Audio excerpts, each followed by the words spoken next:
You should have already read the Great Barrier Reef and answered the questions on the back. We're going to go over those now. You can see I actually highlighted and put a number as to what evidence I found in the text to support my answer from the back. That is always a good strategy to use in reading. It's always a strategy that students don't want to use. They just want to think of the answer in their brain and write it down. But students make mistakes doing that. So the best way to make sure you get an answer right is to go back to the passage and find it in the passage. All right, so the first one, coral reefs will not exist in 20 years. Is that an inference we can make? No, we cannot infer that. The text said, I'll go back to the text, some scientists believe that 20 to 30% of the world's coral reefs will be destroyed in the next 20 years. Did it say all the coral reefs will be destroyed? No, it said 20 to 30% of them will be destroyed. So that is why that is something we cannot infer. So yes, they are getting destroyed, but the text said 20 to 30% in the next 20 years, not 100%. Australian scientists are working to solve the Great Barrier Reef. Australian scientists are working to save the Great Barrier Reef. Yes, the text said that scientists hope to conserve the reef. We can go back to the text. There it is right there. It could be Australian scientists. It could be Indian scientists. It could be African scientists. It could be American scientists. It doesn't say which scientists, but yes, we could infer that some Australian scientists want to save them as well. The third one, the writer would support any effort to save the Great Barrier Reef.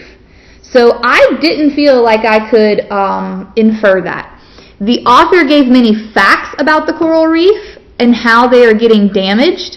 However, this was not a persuasive text trying to activate a conservation of reliefs. The author's feelings were omitted, and more text evidence is needed in order for that to be inferred. His feelings weren't in there. We didn't know if he would go to any efforts or not. We just know that he's reporting on them being damaged and being harmed, and their benefits and how they're being harmed for us. But he didn't. I couldn't infer that. I didn't find any evidence in there that could infer that. There was actually nothing in there that I could infer for that. All right, coral are sensitive to chemicals. Yes, we could infer that because the text said pollution changes the chemical makeup of the water, which makes it difficult for coral to survive. So that was the 4th statement.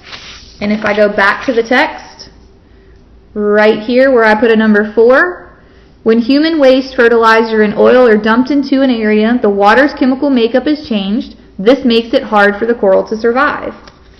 So yes, I can infer that corals are sensitive to chemicals, like the fertilizer that I mentioned. Poison fishing is impacting coral reefs. I thought I could infer that because the text said recreational human activity destroys reefs. And I don't really know what poison fishing is, but I was assuming it was a sport of some people. Like I know some people go fishing off piers or some people go floundering. So I'm assuming poison fishing is when you go fishing for poisonous fish. Don't really know.